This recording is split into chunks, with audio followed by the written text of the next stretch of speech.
I'm Jennifer Brooks, 22 years old, fresh out of UC Berkeley with an environmental science degree. My parents never supported my choices, never clapped for my wins, never cared about my dreams. Yet they threw this lavish family party in San Francisco, all glitz and glamour. Strange, right? Just last week they hissed that I was nothing but a leech, a dead weight dragging them down. Standing there watching the champagne bubbles rise in my glass, I caught my mom slipping something into my drink when she thought no one was looking. My heart pounded. Those weren't sugar cubes, they were sleeping pills meant to knock me out cold, maybe worse. At that family party, I saw her do it, her hands sneaky, her eyes darting. I stood up, forced a smile, my pulse racing, and made a split-second move that froze the room. One choice, one moment, and everything shifted. I knew if I didn't act fast, they'd get what they wanted: control over me, my future, everything I'd fought for. My hands trembled as I held that glass, their betrayal burning in my chest. I had to stay sharp, play it cool, or they'd spin this against me in a heartbeat. Before diving deeper into my story, I want to know what time you're listening and which city you're in. I'm thrilled to see how far this tale spreads. Share in the comments. To understand why my parents would go so far as to slip sleeping pills into my drink, you need to know about the Brooks family. We weren't the warm, fuzzy type you see in holiday commercials. My father, Robert Brooks, built Brooks Energy from a small research lab into a billion-dollar empire, branding it as a leader in renewable energy. But behind the green slogans, he was ruthless. Competitors vanished, funding dried up, permits stalled. Whispers in the industry called it sabotage, though he played the eco-warrior philanthropist in public. My mother, Susan Brooks, came from old San Francisco money, her family tied to real estate fortunes. She was obsessed with the Brooks image. Our Pacific Heights mansion graced lifestyle magazines, and her charity galas were the talk of the Bay Area elite. But at home, she was icy, always calculating, picking apart my every flaw. Then there was my sister Jessica Brooks, 3 years older, the golden child.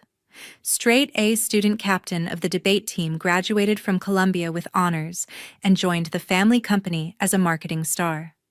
Her trophies lined our hallways: tennis medals, academic plaques, even her high school art awards. My parents never missed her events, beaming at every speech or showcase. My experience completely different. I was a straight A student too, but my awards got a shrug. "That's just expected," my father would mutter, eyes glued to his tablet. When I won a regional science fair in sophomore year, my mother only remarked that my presentation slides looked sloppy. They showed up to my events only when skipping would have raised eyebrows. From childhood, they had my life mapped out. I'd study energy engineering, join Brooks Energy, and run their research division, while Jessica handled branding. My dreams didn't matter. In high school, I got hooked on environmental science, specifically how industrial runoff, like chemicals from energy labs, poisoned waterways like the San Francisco Bay. My father scoffed, calling it hippie nonsense. My mother said it was beneath the Brooks legacy. When I applied to UC Berkeley for environmental science, all hell broke loose. My father slammed his fist, threatening to cut me off financially. My mother wept about family duty, saying I was betraying our name. I argued I could make a difference without their blueprint, but after weeks of cold silence, I compromised, minoring in energy science and working summer internships at their company. College gave me some freedom, but the pressure never stopped. Every holiday I faced snide comments about my little phase and how I'd come around to their plan. They emailed job listings for Brooks Energy's research team, ignoring my applications to environmental nonprofits. When I landed an internship with a Bay Area group studying water pollution, they threatened to stop paying my tuition. I took out loans for my final year rather than cave. What they didn't know was that my maternal grandmother, Grandma Margaret, had left me a trust fund, $12 million accessible when I turned 23, or graduated, whichever came last. Grandma Margaret was my only real ally. A brilliant chemist, she'd been forced to play second fiddle to her husband's career. Before she passed, when I was 16, she made me promise to chase my own path. She'd seen how my parents controlled us, especially after they tried to push Jessica into an arranged engagement with a rival CEO's son for a business merger. Jessica dodged it, but it left scars. Grandma's trust was her way of giving me freedom set up with independent trustees, so my parents couldn't touch it. 3 months before my graduation, their lawyer Christopher Lane let slip about the trust during a board meeting. Jessica later told me our father's face went red with fury. That money meant I'd be independent beyond their grip. Worse, if I didn't graduate or didn't make it to 23, the trust would revert to them as next of kin. That's when their behavior shifted. The constant texts about job interviews stopped. Instead, they got oddly invested in my graduation plans. My mother called all syrupy, saying they wanted to throw a proper family party to celebrate our Jennifer. It was so unlike them. Lavish gestures weren't their style, not for me. The shift felt wrong, like a trap snapping shut. I started digging, finding Grandma's old journal among my things. Her final entry, written in shaky handwriting, warned about the Brooks family's toxic ambitions and urged me to break free before it's too late. My stomach knotted. She'd known something was off even back then. Now, standing in that party watching my mother tamper with my drink, I realized how far they'd go to keep me under their thumb and how much they feared what I might uncover about their company's secrets. College was supposed to be my escape, but my parents never let up.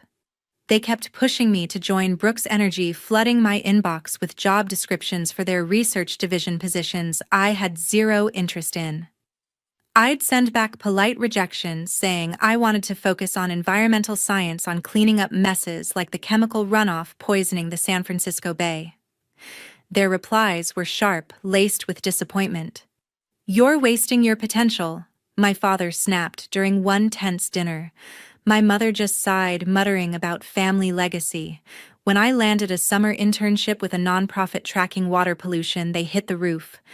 My father threatened to cut off my tuition, his voice cold as steel. "You'll learn the hard way, Jennifer," he said. My mother chimed in. "You're throwing away everything we've built for you." I stood my ground, taking out loans to cover my final year at UC Berkeley. I wasn't going to let them dictate my life. The tension wasn't new, but it got worse after they learned about Grandma Margaret's trust, $12 million that would give me freedom when I turned 23 or graduated. My sister Jessica pulled me aside one evening at our parents' Pacific Heights mansion. They found out about the trust 3 months ago. She whispered, her eyes uneasy. Christopher Lane mentioned it during a board meeting. Father was furious, said it'd ruin everything. I pressed her for details. She hesitated, then admitted she'd overheard our parents arguing about it later. If I didn't make it to graduation or died before the trust kicked in, the money would go to them. Jessica's voice shook as she added, "They've been acting strange ever since Jennifer. Be careful." Her warning stuck with me, especially because she'd never questioned our parents before. She was their star, but I could tell something was shifting. She was starting to see cracks in their perfect image. That's when their behavior changed. The constant emails about Brooks Energy jobs stopped. No more passive-aggressive jabs about my phase. Instead, my mother called out of the blue, her voice dripping with fake warmth. "We're throwing you a family party," she said, "to celebrate your graduation. It's only right for a Brooks." It didn't add up. They'd never cared about my milestones before. Why, now I dug through Grandma's journal again, her words haunting me. "The Brooks family will do anything to protect their empire." My gut told me this party was a setup, but I had no proof. Not yet. The morning of the party, a perfect May day in San Francisco, I stood in my apartment, nerves buzzing as I adjusted my dress. My phone pinged with a text from my mother, car service at 9:30. "Don't be late. I met my parents outside the Fairmont San Francisco, where they'd booked the rooftop for the event." My father was glued to his phone, probably checking stock prices for Brooks Energy. My mother scanned me head to toe, her lips pursing. "Couldn't you have done something with your hair?" she said. "No trace of congratulations." Jessica stood nearby, giving me a small, strained smile like she knew something was off, but couldn't say it. My friends Samantha and Heather rushed over, their excitement cutting through the tension. "You made it through Berkeley." Samantha hugged me, whispering, "Your parents still act like you're a disappointment." Heather nodded. "Some things never change." I forced a laugh, but my eyes caught my parents stepping aside, their heads bent together in a hushed, intense exchange. I couldn't catch much, but my father's voice carried, "We need to handle this today, Susan, before it's out of our control." My mother nodded, her face tight, then spotted me watching. She flashed a practiced smile, all teeth and no warmth. "Darling, let's get inside. The guests are arriving." My stomach twisted. Their words echoed Grandma's warning, and Jessica's unease from weeks earlier replayed in my head. I needed answers. Before the party started, I slipped away to a quiet corner near the service entrance, pretending to check my phone. That's when I heard them again, my parents arguing in low, angry whispers behind a partition. "Is this really necessary?" My mother hissed, her voice sharp with nerves. "We could just talk to her, Robert." My father's reply was venomous. "Talk. She's stubborn as hell, Susan. The EPA's sniffing around our West facility. Those water samples could sink us. If she goes public with her environmental crusade, we're done. The trust makes her untouchable.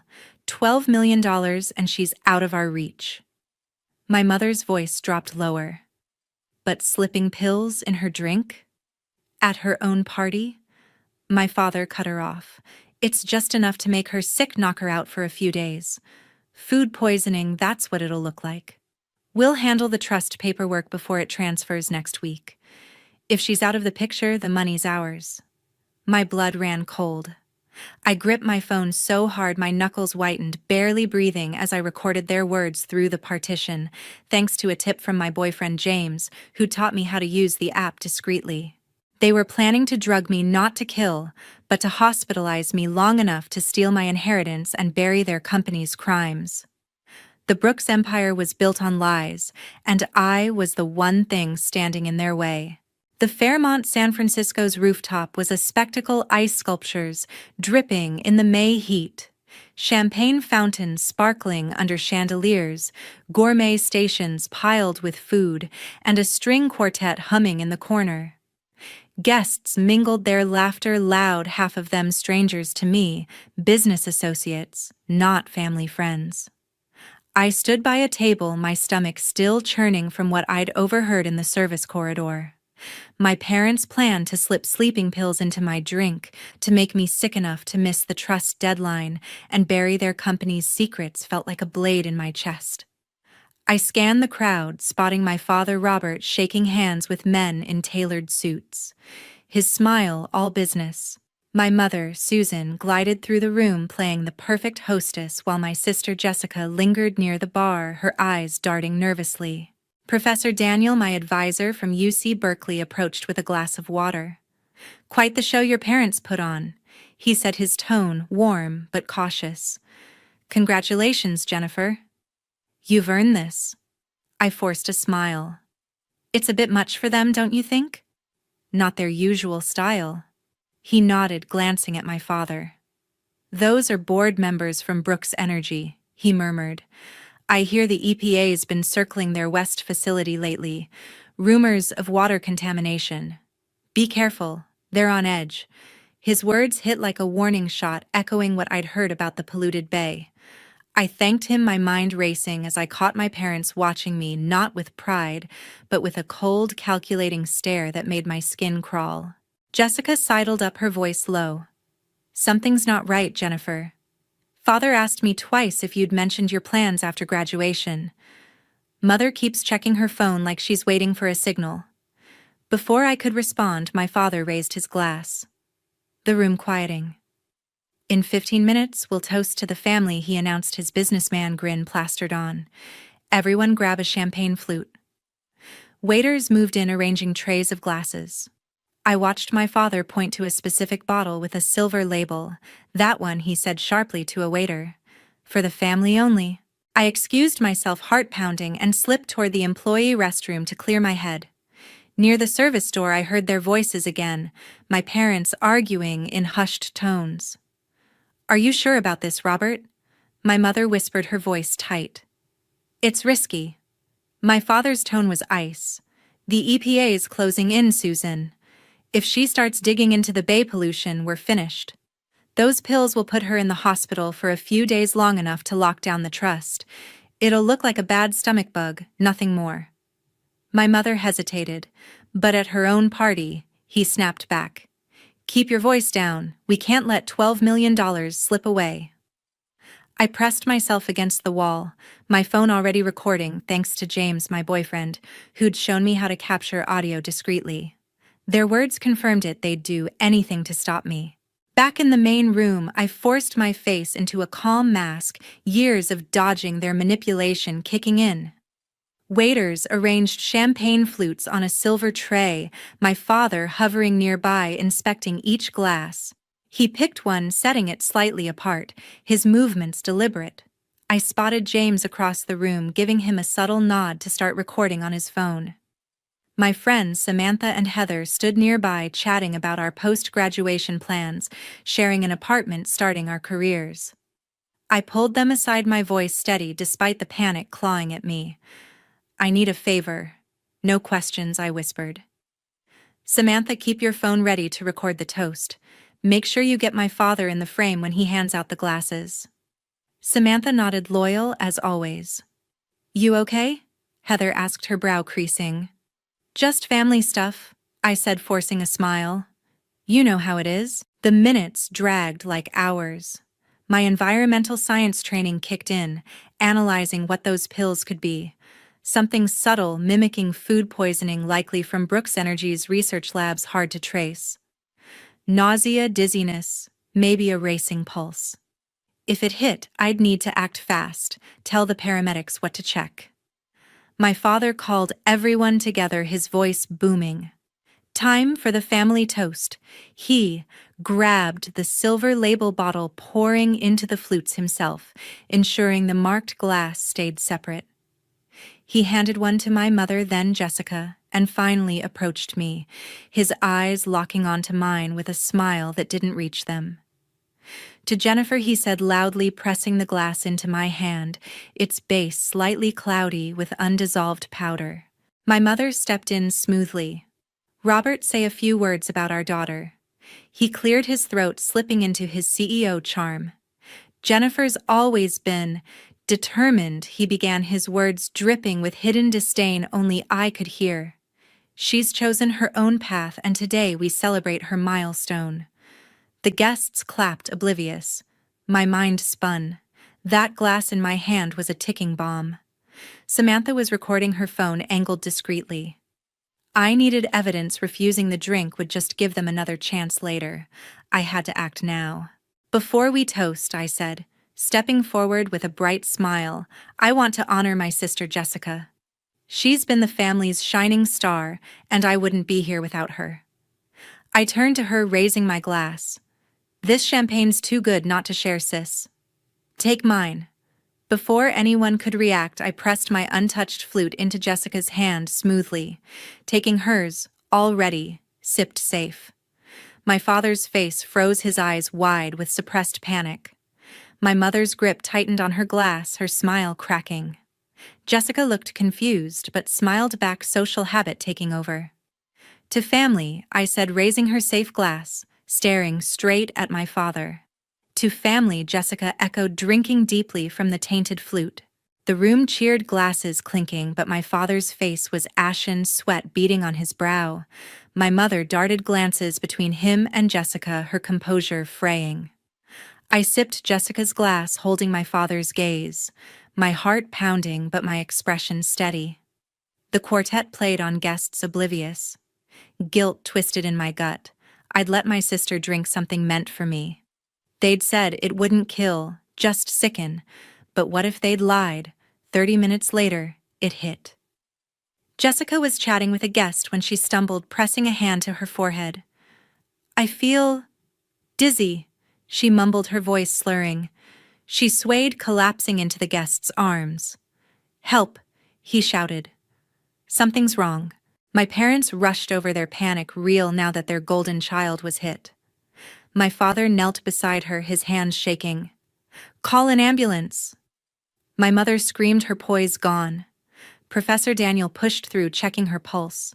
"Her heart's racing," he said, loosening her scarf. The room buzzed with chaos, guests whispering. My father's eyes snapped to mine, fury mixing with fear. I stared back, unflinching. "Stay with her," I told my parents, my voice firm. "I'll guide the paramedics." As I moved toward the exit, I called Samantha. "Meet me downstairs now," I said. "Bring the video. It's an emergency." The ambulance screeched through San Francisco streets, sirens blaring as I followed in a cab with James, my heart pounding with guilt and fear. Jessica was in there, fighting the effects of the sleeping pills meant for me. At NYU Langone Hospital, chaos greeted us. Nurses rushed Jessica into the emergency room, her face pale, her breathing uneven. My parents were already there, my mother sobbing loudly to anyone who'd listen. My daughter just collapsed. No reason, my father stood rigid, his eyes darting to me, a mix of panic and rage. I ignored them, pushing through to the nurse's station. "I need to speak to the doctor now," I said, my voice steady despite the storm inside. "I'm an environmental science graduate, and I think my sister ingested something dangerous in her champagne." The nurse raised an eyebrow but nodded, calling Dr. Thomas, the emergency physician. I turned to Samantha, who'd arrived with Heather clutching her phone. "Did you get the video?" I whispered. She nodded, eyes wide. "It's all there, your father handing you the glass, the switch, everything. I sent a copy to your email." I exhaled, relieved. That video was my lifeline. Dr. Thomas approached, his face serious. "Your sister's showing signs of anticholinergic effects. Dizziness, confusion, elevated heart rate," he said. "We're running toxicology screens. What makes you suspect foul play?" I took a deep breath. I believe my parents put a compound from Brooks Energy's labs in my drink, but Jessica drank it instead. "Test for experimental sedatives, ones not on standard screens." His eyes narrowed, but he picked up the phone to alert the lab. My parents hovered nearby, my mother's sobs growing theatrical, my father gripping his phone like a weapon. I pulled James aside. "Send the video to the police when they get here," I said. "Tell them everything you saw." He squeezed my hand, his voice low. "I've got you, Jen." Minutes later, Detective Matthew arrived, a no-nonsense cop with sharp eyes.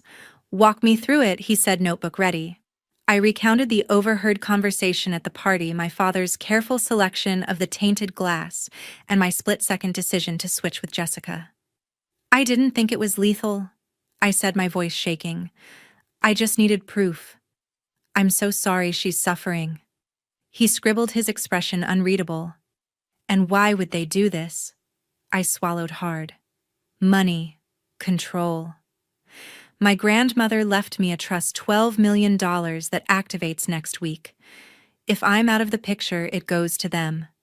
Plus, they're hiding something about their company pollution in the San Francisco Bay." Before he could respond, my mother stormed over, mascara streaking. "This is absurd," she cried. "Jennifer's always been jealous of Jessica, making up lies to tear us apart." My father joined her, his voice low and dangerous. "She's unstable, Detective. She's been resentful of our expectations for years." Christopher Lane, their lawyer, appeared, placing a hand on my father's arm. "My clients have no comment," he said smoothly. "Any questions go through me." Detective Matthew raised an eyebrow. "We have a video, Mr. Lane. It shows your client handing Jennifer a specific glass and her switching it with Jessica's." My father's jaw tightened, but he said nothing. An hour later, Dr. Thomas returned with a tablet. "Toxicology found a modified sedative, a research compound from Brooks Energy's labs," he said. "It's not commercially available, only someone with access to their facilities could get it. We're giving her physostigmine to counter it. She's stable, but it was close." Relief flooded me, but guilt lingered. Jessica could have been hurt worse. I asked to see her. In her hospital room, she lay connected to monitors, looking fragile but awake. "Jen," she whispered, her voice raspy. "They told me Did our parents really try to drug you? I nodded, tears stinging my eyes. I'm so sorry, sis. I switched the glasses to get evidence. I didn't know what else to do. Her hand squeezed mine weakly. I saw reports at work, she said, her eyes hardening. Sealed files about chemical dumping in the bay. Heavy metals, toxic sludge. I didn't connect the dots until now. Before I could respond, Agent Tyler from the FBI entered, his badge glinting. Miss Brooks, we've been investigating Brooks Energy for 6 months. Fraud, environmental violations, falsified safety data, he said. Your sister's incident gave us cause to move faster. We executed search warrants on your parents' offices and home an hour ago. Jessica's monitors beeped as her heart rate spiked.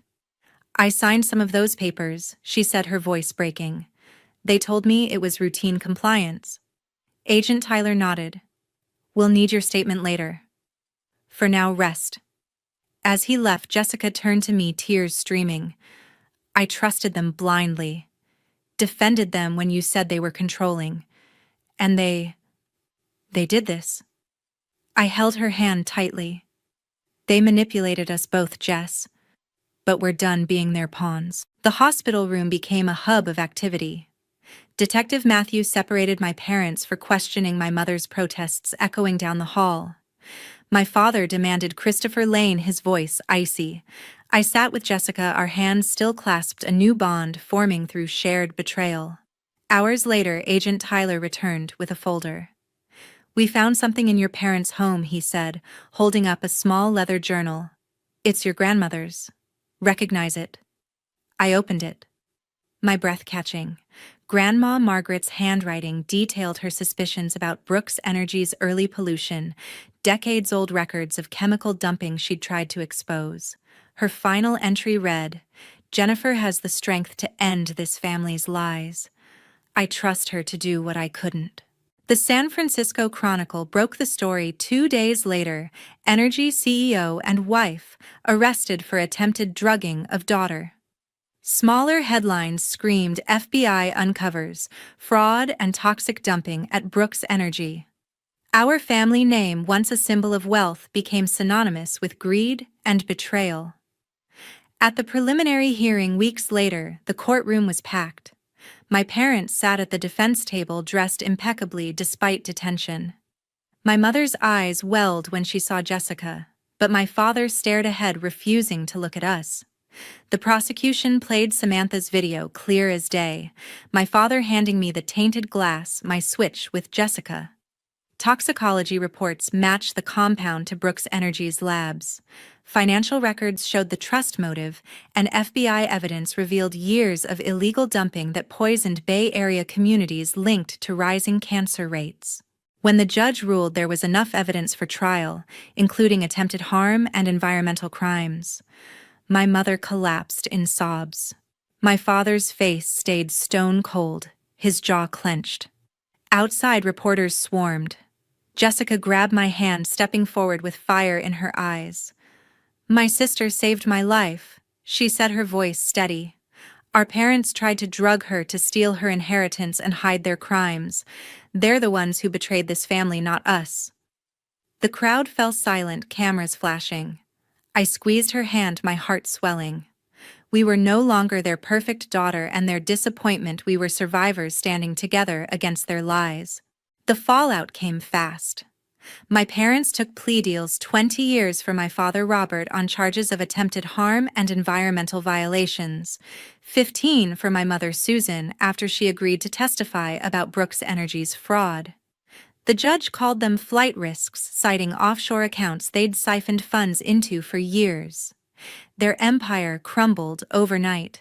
The FBI's search warrants uncovered damning evidence, emails detailing falsified safety reports, records of chemical dumping into the San Francisco Bay, linked to cancer spikes in nearby communities.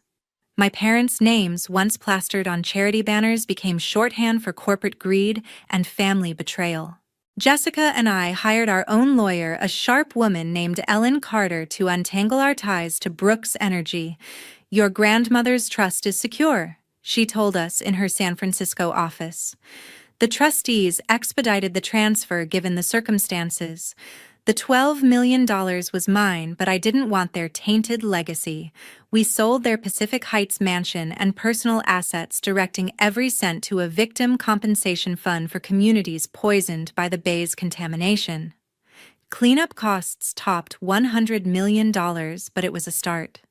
I used part of my trust to establish a foundation focused on water quality testing and healthcare for affected families.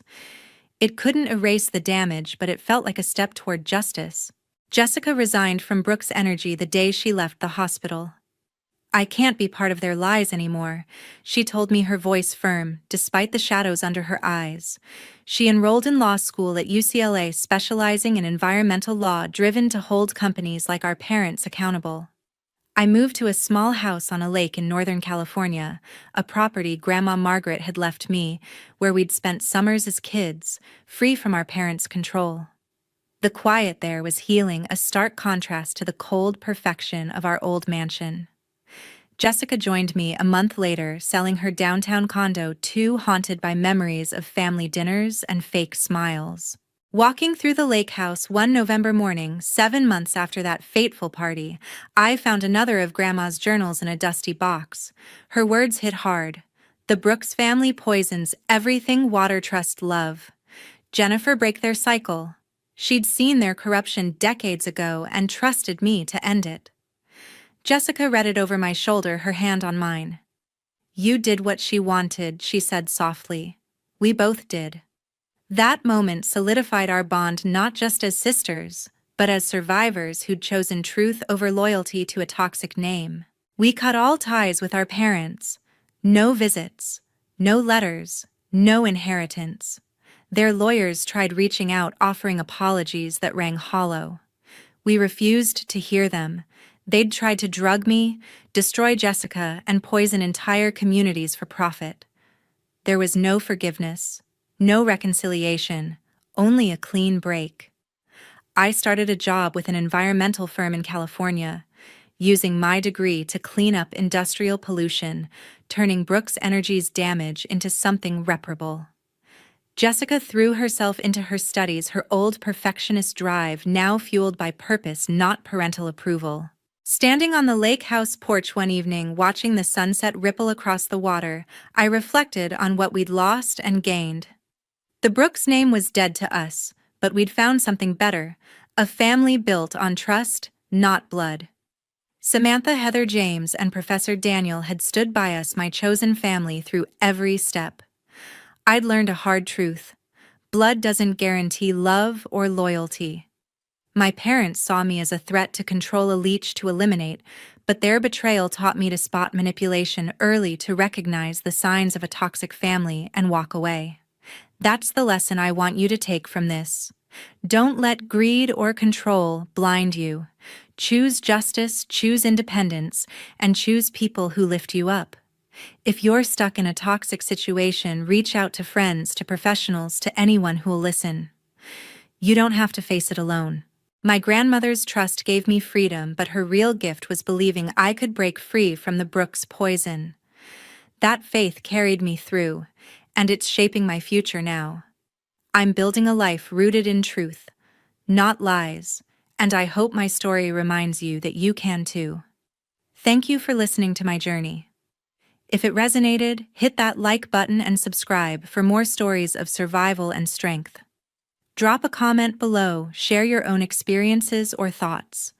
What's helped you break free from toxic ties? Let's keep this conversation going. My name is Kathy Miller. I'm 32 years old, and for the last 5 years I was married to Donald, who's 2 years younger than me. Even now when I say those words out loud, they feel unreal, like I'm describing someone else's life. But it was mine, every single painful piece of it. Back when we met in college, life was simple. We weren't thinking about careers or bills. Just late-night study sessions in the campus library, coffee breath, cheap pizza that tasted like heaven because we were broke, but happy. Donald was the creative one, studying graphic design.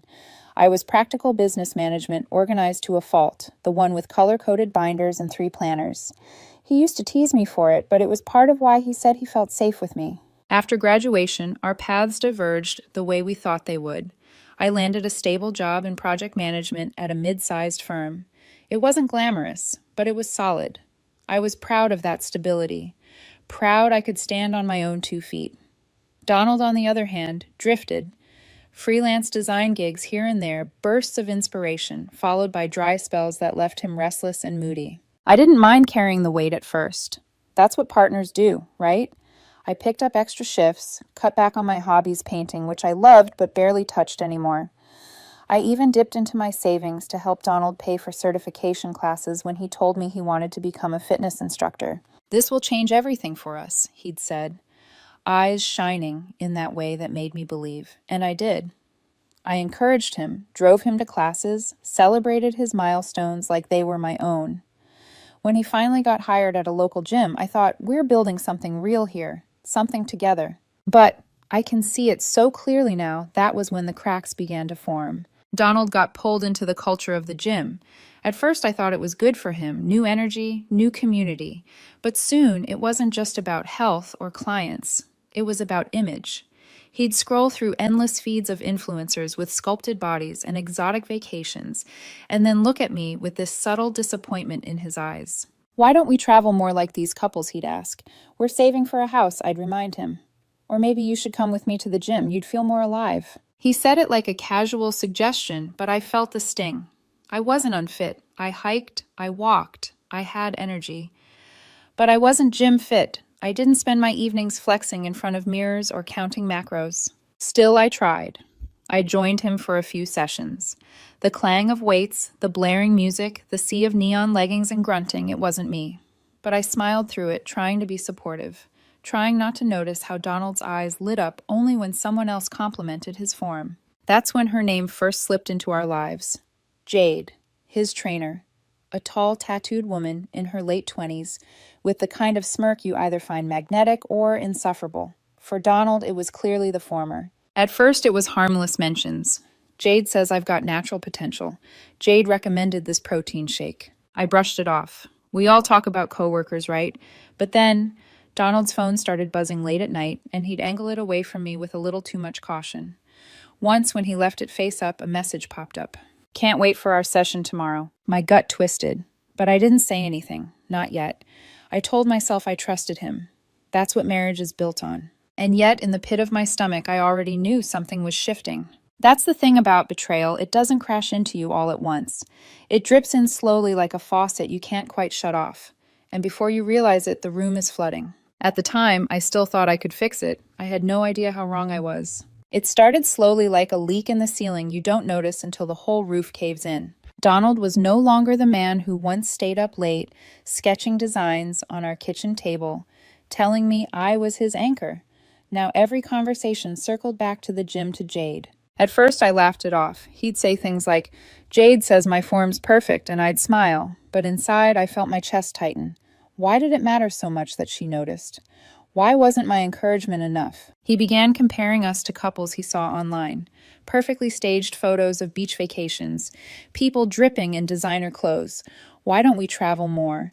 Why don't we do something exciting instead of saving every penny? I reminded him gently, "Donald, we're building for the future. A house. A real foundation." But he'd roll his eyes like my dreams were just boring. And then came the secrecy. Late night texts. His phone always face down. New outfits bought with money he swore he didn't have. A new cologne he claimed was on sale. The moment that sealed it, though, the one that sliced through me like glass, happened on a Tuesday evening. I'd just gotten home from work, takeout in my hands, ready for one of our old traditions, a movie night. Donald was already sitting on the couch, his expression unreadable. "Kathy, we need to talk," he said. His voice was too calm, almost rehearsed. But before I could even respond, my phone buzzed with notification after notification. Friends texting. "Are you okay?" What happened? We saw Donald's post. Confused, I opened my social media. There it was. A selfie of Donald and Jade arms, wrapped around each other in the gym mirror. His caption seared into me. "Finally stepping into the life I deserve. No more settling for mediocre. Jade gets my vibe, ambitious, exciting, real. Upgrade or get left behind." New chapter. Change better than ever. He tagged her, and the comments flooded in. "Yes, King, you deserve better. So happy for you guys. About time you leveled up." I felt the room tilt. The takeout bag slipped from my hands, containers spilling across the carpet. This wasn't just betrayal, it was a public execution of our marriage. I scrolled, hands trembling. Over 200 likes. Jade's comment at the top. Proud to be your upgrade, babe. Let's crush it. When I looked up at Donald, he was watching me with this smug little half smile, like he'd won something I never knew we were competing for. The unfairness of it burned. 5 years of sacrifices, late nights, anniversaries, I'd poured my soul into, flattened into one word: mediocre. Kathy, he said, leaning back like some self-righteous professor about to deliver a lecture. Let's be real. I've outgrown this. You're comfortable, safe, but I want more. Jade pushes me. She has vision. She's ambitious. What do you do? Sit in an office all day, stream shows at night. That's not living. I wanted to scream, to throw the spilled takeout at him, to demand how he could rewrite our history so cruelly, but instead I sat in silence, my pulse thundering in my ears. So this is it, I finally asked, my voice steadier than I expected. You're leaving me for her. He laughed. A sharp, ugly sound. Leaving, Kathy? I already left months ago. This is just me being honest. Don't act surprised. I gave you hints. I told you to come to the gym to spice things up, but you didn't listen. This, he gestured to his phone, to that disgusting post, is my future. Jade and I, we're building an empire. You're stuck in mediocrity. I stared at him, feeling something shift inside me. Not just pain, something colder, resolve. Without another word, I stood and walked to the bedroom. I pulled my suitcase out from under the bed and began folding clothes with mechanical precision. Donald followed, panic flickering for the first time. What are you doing, packing? My voice was flat. Packing. Kathy, don't be dramatic. No, I said, zipping the suitcase shut. You already moved on. I'll just save you the trouble of watching me cling. His smugness faltered. Where will you even go? I'll figure it out. And I did. That night I drove away. No tears, no begging, just quiet detachment as the city lights blurred through the windshield. In that moment, Donald thought he'd won. But what neither of us knew was that this so-called upgrade was the very thing that would unravel him. The first night after I left Donald, I crashed at a dingy roadside motel, the kind with buzzing neon lights and a bedspread patterned like it hadn't been replaced since the 80s. I lay there staring at the ceiling, the smell of stale smoke clinging to the curtains, wondering how 5 years of my life had been reduced to a single word: mediocre. I replayed everything: our anniversaries, the times I stayed up late, proofreading his resumes, the nights I picked up extra work so he wouldn't have to stress about rent. And for what? To be cast aside in a social media post for likes and hashtags. The pain came in waves, sharp enough to make me curl into myself. But beneath the hurt was something else, something unexpected. Freedom. I didn't owe him anything anymore. The cycle of carrying, supporting, and waiting for his next big dream, it was over. The next morning, I packed my car with essentials, clothes, laptop, a few books, and drove 3 hours to a smaller town where an old college friend, Rosa, had once said, "If you ever need an escape, my couch is yours." She didn't ask questions when I showed up at her door, duffel bag in hand. She just opened her arms and said, "Stay as long as you need." For the first week, I barely functioned. I walked aimlessly through quiet streets, journaled. Until my hand cramped, cried into Rosa's throw pillows when the silence got too loud. And yet each day I felt lighter. I cut Donald out, completely blocked his number, unfollowed him, deleted every photo. It was like disinfecting a wound, painful but necessary. I also found a therapist online offering discounted virtual sessions. She helped me untangle the knots Donald had tied in my head. How he'd convinced me his unhappiness was my failure. How his contempt had been brewing long before Jade appeared. He didn't upgrade Kathy, she said gently. He downgraded himself. You just stopped being his shield. Meanwhile, through whispers from mutual acquaintances, I heard about Donald's new life. At first, it sounded like everything he'd dreamed of. He and Jade were inseparable, posting photos at rooftop bars, beaches, posing like a power couple. Their smiles wide, their captions obnoxious. I ignored it. I had to. Every time I resisted the urge to look, I felt stronger. Instead, I poured myself into rebuilding. I quit my firm job, cashed in some savings, and started a small consulting business from my laptop. It was risky, but strangely liberating. The same project management skills Donald once dismissed as boring office stuff turned out to be in high demand. Clients came in slowly at first, then steadily. I rented a modest little house with a backyard. Painted the walls soft gray, bought secondhand furniture, even planted herbs by the window. I joined a local hiking group and a book club. I rediscovered the parts of myself I'd shelved to support Donald's endless ambitions. For the first time in years, I wasn't living for someone else's dream. I was living for mine. Months passed. Seasons changed. My consulting business grew, and so did my confidence. The silence from Donald was golden, until it wasn't. One evening, about 4 months after I'd walked out, my phone buzzed with an unfamiliar number. I almost ignored it, but curiosity got the better of me. Kathy. My stomach clenched. That voice. Donald. He sounded nothing like the smug man who'd called me mediocre. His tone was fragile, almost frantic. Thank God you answered. I've been trying to reach you. I gripped the phone tighter. What do you want? A pause. Then words spilled from him in a rush. I know I messed up. That post, it was stupid. Jade. She wasn't who I thought. Things aren't what they looked like. She drained our savings, Kathy. Borrowed money for her so-called brand, and now she's gone. Ghosted me. The gym fired her for scamming clients. I'm drowning. I need help. For a moment, I just sat there staring out at the herbs in my little window box, the scent of rosemary drifting in the evening air. Donald's voice, once a storm in my head, now felt distant, powerless. That's rough, I said neutrally. No sympathy, no pity, just detachment. But what does that have to do with me? Silence stretched. Then his desperate sigh. Kathy. Please. We were married. Doesn't that mean something? You were the stable one, the good one. Let's fix this. I almost laughed at the irony. The man who called me mediocre now begged for my stability, but all I felt was clarity. No, Donald, I said softly but firmly. We're done. And I hung up. That was the first sign of his collapse, and deep down I knew it was only the beginning. After that first desperate call, Donald faded back into silence. I thought maybe he'd finally given up, accepted the clean break. But karma, I've learned, doesn't strike like lightning. It unravels quietly, thread by thread, until the whole fabric collapses. The updates reached me in fragments, mutual friends' whispers, even a few screenshots sent by people who had cheered Donald on during his so-called upgrade. At first, it was little things. Jade stopped appearing in his posts. The captions that once screamed power couple and new chapters shifted into vague motivational quotes. Donald began posting shirtless selfies alone, desperate smiles that didn't reach his eyes. Then came the bigger cracks. Jade's fitness app project, what Donald had bragged, was their empire turned out to be a scam. She'd borrowed money not just from him, but from clients at the gym, promising massive returns. When the truth came out, she vanished, deleting accounts, leaving Donald to face the backlash. The gym dropped him too. Apparently, he'd been caught promoting Jade's fake business to clients, and when they demanded refunds, he couldn't deliver. His reputation, once tied to that smug grin and ambition, sank fast. Meanwhile, my life was nothing flashy, but it was steady. My consulting business picked up momentum. One satisfied client led to another.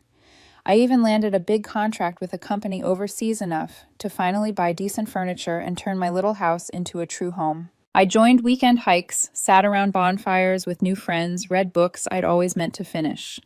My therapist encouraged me to celebrate small victories each day without checking Donald's page, each project completed, each step toward reclaiming myself. And for the first time in years, I felt at peace. But peace has a way of being interrupted. One evening, while I was trimming basil from my window planter, my phone buzzed again.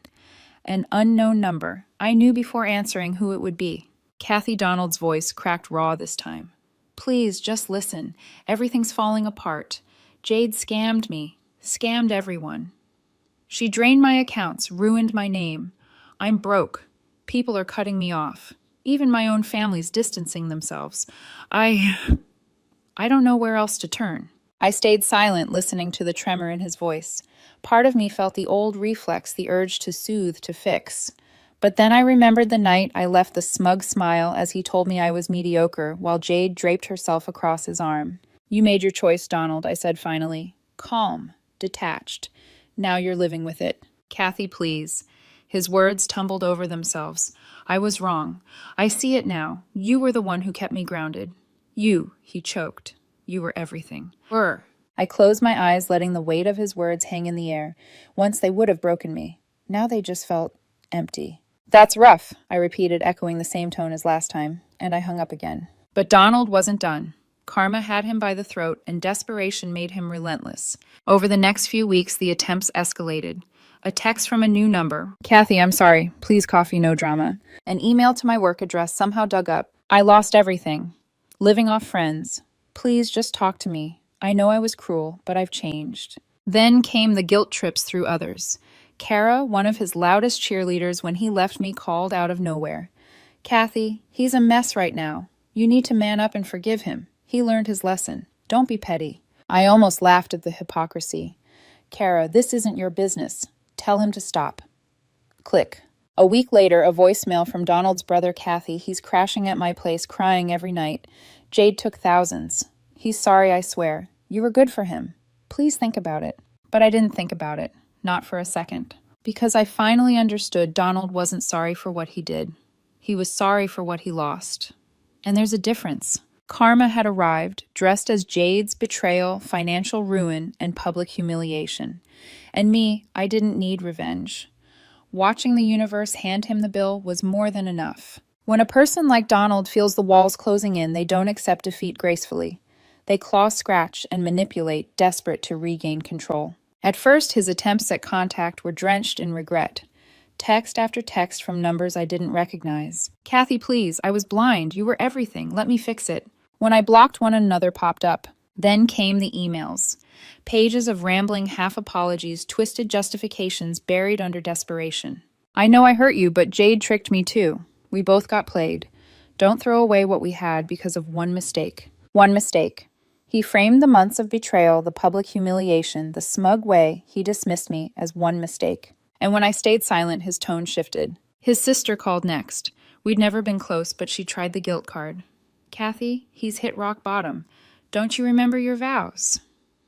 In sickness and health, he needs you now more than ever. I almost choked on the irony.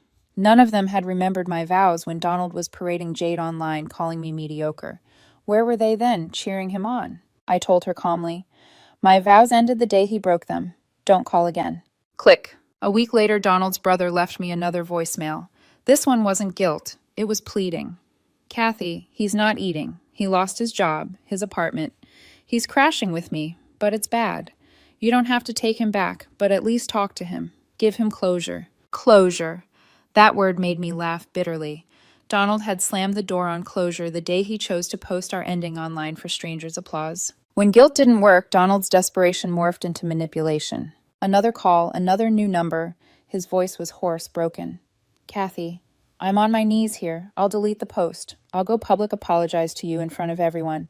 Just let me come back. I need your stability. I need you. There it was, the truth tucked between his begging. He didn't want me. He wanted my stability.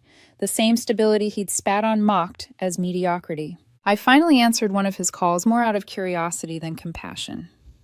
Donald, I said flatly, stability is what you sneered at. Remember, a silence. Then his voice cracked. I was an idiot. Jade was all flash. No substance. She took everything, our money, my dignity. And now, everyone knows. I can't show my face at the gym. Even friends stopped picking up. I'm humiliated. Alone. His words spilled like vomit. I'll do anything. I'll start over. I'll delete every photo of her. I'll apologize. Just please, let me in. I need you. I listened, my chest tight, not with longing, but with realization. Once I would have melted at his brokenness, tried to patch him back together. But now I could see it clearly. This wasn't remorse. It was desperation for comfort. No, Donald, I said firmly. You don't miss me. You miss what I gave you. That's not the same. His tone snapped, like a rubber band stretched too far. What, you think you're better than me now? Sitting alone in your boring little life, pretending you're happy. Don't flatter yourself, Kathy. I was the best thing that ever happened to you. Without me, you're nothing. There it was, his true colors bleeding through the cracks of his rehearsed apologies. I hung up without another word, blocked the number, and made a note for my lawyer. That night, as I sat in my little backyard, string lights glowing softly above me, I realized something important. Donald hadn't changed. The same arrogance, the same entitlement, it was still there, just buried under his desperation. The begging wasn't about love, it was about survival, and I refused to be his lifeboat again. By the time autumn rolled in, Donald had become a ghost, drifting between borrowed couches and burned bridges. I didn't have to search for updates, they found me, whispered through mutual friends, even hinted at in the awkward messages of people who once celebrated his upgrade. Apparently, Jade had vanished completely. She didn't just ghost Donald. She ran, leaving behind furious clients, unpaid debts, and enough bad blood to poison his reputation for good. Donald, stripped of his glittering facade, was now nothing more than a cautionary tale. And then came the knock at my door. It was a Saturday afternoon. I'd just finished a client call, the scent of rosemary chicken wafting from the oven, music playing softly through the house. My life quiet, grounded, steady, felt whole again. The knock was sharp, urgent. My stomach sank before I even opened it. There he was, Donald. But not the Donald I remembered, the one with styled hair and designer sneakers dripping with smug confidence.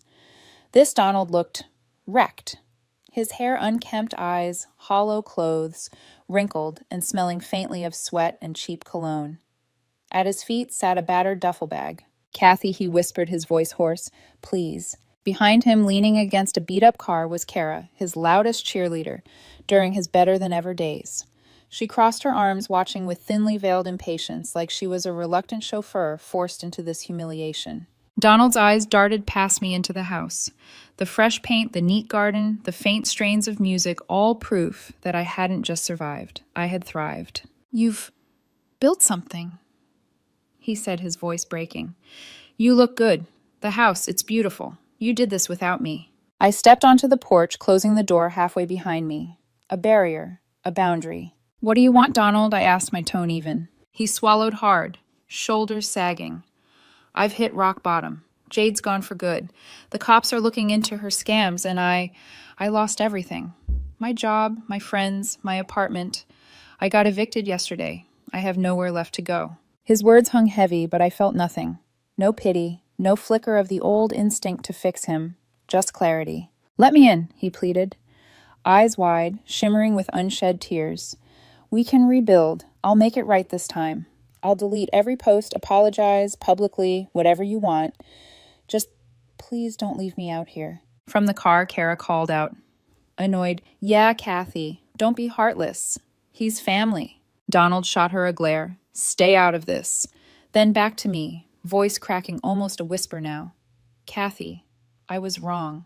So wrong. You weren't mediocre. You were everything." And I threw it away for a lie. His desperation clung to the air, heavy and suffocating. I let the silence stretch before answering. Finally, I shook my head, a small, almost disbelieving laugh escaping me. "Wow," I said quietly.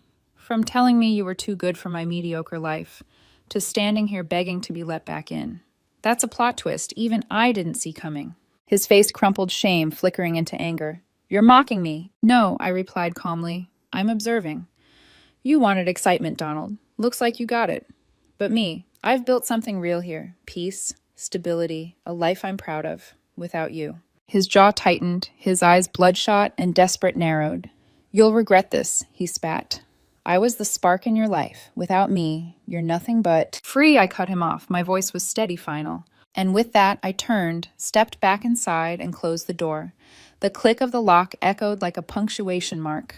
Through the window, I saw him stand frozen on the porch duffel bag slumped at his feet.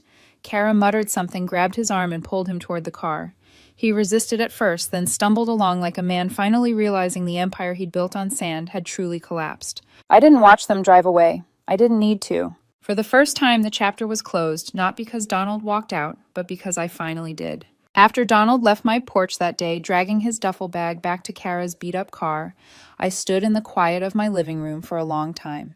The music still played softly, the rosemary chicken still filled the house with warmth, and yet the silence felt louder than ever. But it wasn't emptiness, it was freedom. For years, I'd carried the weight of his ambition, sacrificed my time, my savings, my peace, to prop up a man who saw me as nothing more than background support. I was the safe option, the comfortable one, the mediocre life. And still he came crawling back when the shine wore off his fantasy. That night, I ate my dinner alone at the small oak table I'd refinished myself. The food tasted better than it had in months, not because it was extraordinary, but because it was mine. Cooked in my kitchen, in my home, built on my terms. I thought about what my therapist once told me. Closure doesn't come from them. It comes from you choosing to move forward without their permission. She was right. Donald didn't give me closure. He tried to take it from me over and over again, but I gave it to myself the moment I closed that door in his face. In the weeks that followed, his name faded further into the background. The calls stopped. The messages died down. Even the whispers from mutual friends disappeared. I didn't ask why. I didn't care. For all I knew, he was still out there chasing the next upgrade, still trying to fill the hole Jade had left behind. But I no longer carried his choices as my burden. Instead, I poured myself into life. My business grew enough to let me plan my first real vacation solo somewhere quiet and coastal with nothing but books and waves. I expanded my little backyard garden, strung more lights across the fence, and invited my hiking friends over for dinners that turned into laughter-filled nights under the stars. For the first time in years, I wasn't a shadow to someone else's glow. I was my own light. And yes, sometimes I wondered about love. Not with Donald, never again, but with someone who would see me as I am, not as a stepping stone. I wasn't rushing. I wasn't desperate. But for the first time, I was open. Because now I understood something Donald never did. A stable, steady life isn't mediocre. It's extraordinary when it's built on respect, trust, and peace. If you're listening to this, if you've ever been discarded, belittled, or called not enough, remember this: you don't have to beg for someone to see your worth. Walk away with dignity. Build your own life brick by brick. The right people will never call that mediocre. As for me, my story isn't over. It's just beginning. And Donald, he became exactly what he once accused me of being: forgettable.